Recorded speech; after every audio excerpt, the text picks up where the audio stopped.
پھر اللہ نے ان کی کچھ علامتیں بیان کی ہیں کہ جن کو ہدایت ملتی ہے ان کے اعمال کیا ہو جاتے ہیں. اس کتاب سے جن کو ہدایت ملے گی نا ان میں کچھ علامتیں ظاہر ہونا شروع ہو جائیں گی. وہ کون سی علامتیں؟ الذین یقیمون الصلاۃ، سب سے پہلی علامت یہ ہدایت ملنے کے بعد نماز ان سے کبھی ضائع نہیں ہوگی، کیونکہ ان کو پتہ ہے کہ حی علی الصلاۃ، جب خدا ہمیں بلا رہا ہے آؤ نماز کے لیے، ایس ایچ او بلائے کوئی انکار کر سکتا ہے؟ بولو. ڈی ایس پی صاحب نے بلایا کہ آ جاؤ تھانے، کوئی انکار کر سکتا ہے؟ تو ان کو پتہ ہے کہ یہ جو مؤذن کی صدا ہے نا حی علی الصلاۃ، یہ مؤذن کی نہیں ہے، یہ کس کی ہے؟ اللہ کی ہے. تو یہ کسی قیمت پہ نماز نہیں چھوڑتے. یہ آج کتنے مسلمان ہیں، مرد ہوں یا عورتیں ہوں، نماز قائم کرتے ہیں. اللہ کی دعوت سب سے ہلکی ہے، سب سے ہلکی ہماری نظر میں. انہی آیتوں میں آگے اللہ نے کیا فرمایا؟ وَاسْتَعِينُوا بِالصَّبْرِ وَالصَّلَاةِ وَإِنَّهَا لَكَبِيرَةٌ إِلَّا عَلَى الْخَاشِعِينَ. فرمایا نماز اور صبر سے اللہ کی مدد طلب کرو، لیکن یہ نماز بہت مشکل ہے مگر ان لوگوں پر جن کے دلوں میں اللہ کا خوف ہے. جو اللہ پہ یقین رکھتے ہیں نا ان کے لیے مشکل نہیں ہے. یہ جو آج نماز بہت مشکل ہے نا، جو ملحد لوگ ہیں، جو مذہب بیزار لوگ ہیں نا، ان کو نماز پڑھانا ایسے ہے جیسے آگ کے انگارے پہ کھڑا کر دینا کسی کو. ہم دیکھتے تھے بچپن میں، مسجد کے قریب گھر ہے، کبھی مسجد آنے کی توفیق نہیں ملتی. آئے ہیں مسجد میں کسی کام سے تو ایسے بھاگنے کی فکر میں ہیں جیسے پتہ نہیں کیا ہو گیا. تو میں اس وقت اللہ کا شکر ادا کرتا تھا، الحمدللہ الذی عافانا مما ابتلاہ بی، اے اللہ تیرا شکر ہے تو نے ہمیں اس عذاب سے بچایا ہوا ہے جس میں اس کو مبتلا کیا ہے. تو آج دیکھ لو ہر چیز کو ٹائم دینے کا ہمارے پاس ٹائم ہے، لیکن نماز کے پاس کے لیے نہیں ہے. تو اللہ قرآن میں کیا فرماتے ہیں؟ وَإِنَّهَا لَكَبِيرَةٌ إِلَّا عَلَى الْخَاشِعِينَ. یہ نماز واقعی بڑی مشکل ہے، کیونکہ اس میں کچھ مل نہیں رہا، نظر نہیں آ رہا. نماز پڑھ کے نہ پیسے ملتے ہیں، نہ کوئی آپ کے کوئی ترقی ہو جاتی ہے، نہ کوئی صحت پہ فوری طور پہ کوئی اثر پڑتا ہے، کچھ بھی نہیں ہے. اس لیے دنیا میں جو لبرل لوگ ہیں نا، جو مذہب بیزار لوگ ہیں، ان کے لیے معاذ اللہ سب سے فضول کام نماز ہے. وہ کہتے ہیں ٹائم ویسٹنگ ہے یہ. ہم نے دیکھا بعض دفعہ جماعت ہو رہی ہوتی ہے، پیچھے بیٹھے ہوئے ہوتے ہیں دفتروں میں، کہیں اسٹیشن پہ یا کہیں ایئرپورٹ پہ نا جماعت ہو رہی ہے، وہ کہتے چھوڑو یار یہ مولویوں کا کام ہے، کرنے دو ان کو. تو اس لیے اللہ نے کہا کہ جن کو اس کتاب سے ہدایت ملے گی نا ان کے دل میں سب سے پہلے کس چیز کی قدر بیٹھے گی؟ نماز کی. الذین یظنون انہم ملاقو ربہم. انہی آیتوں میں سورہ بقرہ میں آیا کہ یہ وہ لوگ ہیں جن کو پتہ ہے کہ ہم نے اپنے رب سے ملنا ہے. وَأَنَّهُمْ إِلَيْهِ رَاجِعُونَ. اور لوٹ کر ہم نے کہاں جانا ہے؟ اللہ کے پاس.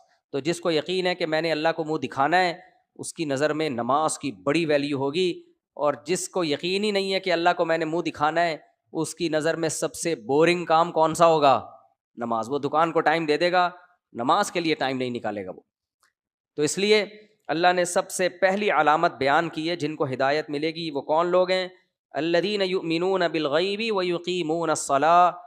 جو اللہ کے بتانے سے غیب پر ایمان لے کر آتے ہیں، اور اس غیب پر ایمان کا سب سے پہلا اثر کیا ہوتا ہے؟ نماز کو قائم کرتے ہیں. سب سے پہلا اثر یہ ہوتا ہے.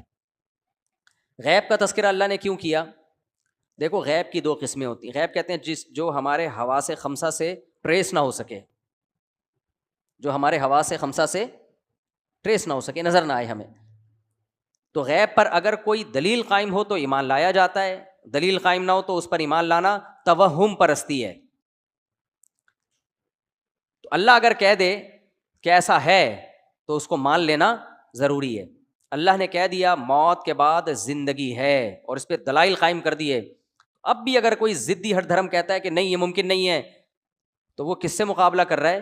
اللہ سے. اللہ نے کہہ دیا کہ آخرت میں اعمال کا حساب ہوگا، نیک لوگوں کو جنت ملے گی اور برے لوگوں کو آگ میں ڈالوں گا میں. تو عقل مند اللہ کی بات پر یقین کر لیتے ہیں. یہ جو جنت اور جہنم ہے نا، یہ صرف قرآن میں نہیں ہے، تورات میں بھی، انجیل میں بھی. جتنی آسمانی کتابیں ہیں آخرت کا نقشہ سب میں سیم ہے. حالانکہ اتنی تحریفات ہوئی ہیں ان میں، لیکن جنت اور جہنم کو وہ اپنی کتابوں سے نہیں نکال سکے. تو اس لیے جنت بھی ایک حقیقت اور جہنم بھی ایک حقیقت. تو اللہ فرماتے ہیں غیب پر ایمان لاتے ہیں یعنی ہمارے کہنے سے، اور اس کا سب سے پہلا اثر ہوتا ہے نماز قائم کرتے ہیں. وَمِمَّا رَزَقْنَاهُمْ يُنْفِقُونَ. دوسرا اثر ان کی زندگیوں میں یہ آتا ہے کہ جو رزق ہم نے ان کو دیا ہے اس رزق میں سے اللہ کی خاطر خرچ کرتے رہتے ہیں. دو قسم کی عبادتیں غیب پر ایمان لانے والے کرتے ہیں. ایک بدنی عبادت جس کو کیا کہا جاتا ہے, بولو, نماز. دوسری مالی عبادت. جو دنیا پرست آدمی ہے وہ مال پر سانپ بن کے بیٹھ جاتا ہے. آپ دیکھ لیں جو مادہ پرست لوگ ہیں نا, ایک ایک پائی کے لیے, ایک ایک پائی. یہ جو آپ سنتے ہیں نا غیر مسلم لوگ نے اپنی ساری جائیداد فلانے کو دے دی, یہ مرنے کے بعد دے رہے ہوتے ہیں, یہ کہ مرنے کے بعد یہ اس کو دے دینا, اس کو دے دینا, فلانے کو. ورنہ میں نے کچھ ہوتے ہیں بہت تھوڑی مقدار میں نے تو ملیشیا میں وہ قبرستان دیکھا ہے جہاں غیر مسلم لوگوں کی قبریں, جس میں انہوں نے وصیت کی ہوئی ہے کہ ہمیں ہمارے مال سمیت قبر میں دفن کرنا, اور کیا جاتا ہے ان کو.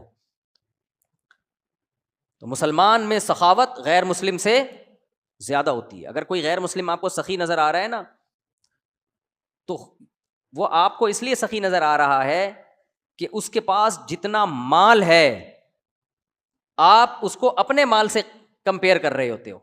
مثال کے طور پر ایک آدمی اگر 1,00,000 روپے صدقہ کرتا ہے تو رکشا چلانے والے کو یہ تھوڑا صدقہ لگے گا یا بہت زیادہ؟ بہت زیادہ. لیکن اگر اس کی آمدن 20 کروڑ ہے تو اس میں 1,00,000 تو کچھ بھی نہیں ہے, وہ تو ویسے ہی گر جاتا ہے.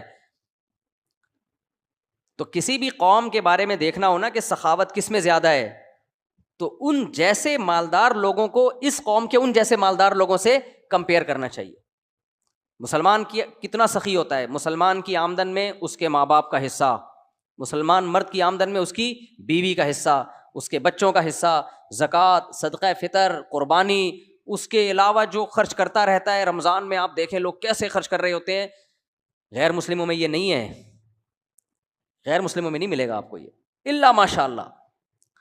تو اللہ قرآن میں ہمارے جو ٹرسٹی ہاسپٹل چل رہے ہیں نا, ان ملکوں میں جو غیر مسلم کنٹریز ہیں, ان ملکوں میں حکومتیں جو ارب روپے کی مالک ہوتی ہیں, وہ جن ہسپتالوں کو چلا رہی ہوتی ہے نا حکومت کے خرچے پہ, اتنا خرچے پہ ہمارے ہاں عوام ہسپتالوں کو چلا رہی ہوتی ہے, حکومت نہیں چلاتی.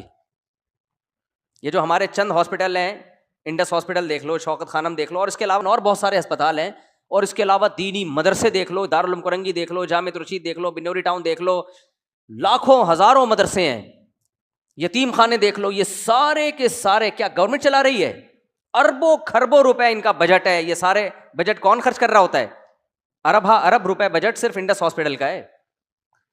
تو اس لیے اللہ نے فرمایا کہ جو ہم پر ایمان لاتے ہیں ان کی سب سے پہلی علامت نماز قائم کرتے ہیں. نمبر 2 وَمِمَّا رَزَقْنَاهُمْ, ہم نے جو روزی ان کو دی ہے, اس لیے کہ ان کو یہ احساس ہوتا ہے یہ ہماری نہیں ہے, یہ کس نے دی ہے ہمیں؟ یہ اللہ نے دی ہے. اس میں سے خرچ کرتے رہتے ہیں. کیسے خرچ کرتے ہیں؟ قرآن میں اس کو بھی بیان کیا, سرًا وعلانیةً, دکھا کے بھی خرچ کرتے ہیں اور چھپ کے بھی خرچ کرتے ہیں. دائیں ہاتھ سے دیتے ہیں, بائیں کو پتہ ہی نہیں چلتا, اور پبلک کو دکھا کے بھی خرچ کرتے ہیں. دکھا کے خرچ اس لیے کرتے ہیں تاکہ لوگوں میں خرچ کرنے کا جذبہ پیدا ہو. اس لیے ہم نے علماء سے سنا ہے کہ اپنی اولادوں سے بھی صدقات کروانے چاہیے تاکہ ان کو دینے کی عادت پڑے. ہر وقت یوں کر کے نہ بیٹھے رہیں, وہ پیسے دے دو پیسے دے دو. بچے یہی چل رہے ہوتے ہیں نا, ابا پیسے دے دو, گٹکے کے پیسے دے دو, پان کے پیسے دے دو, ہر چیز کے پیسے. خرچ کرنے والا مسلمان کبھی بھی کنجوس نہیں ہو سکتا, یہ خوب سمجھ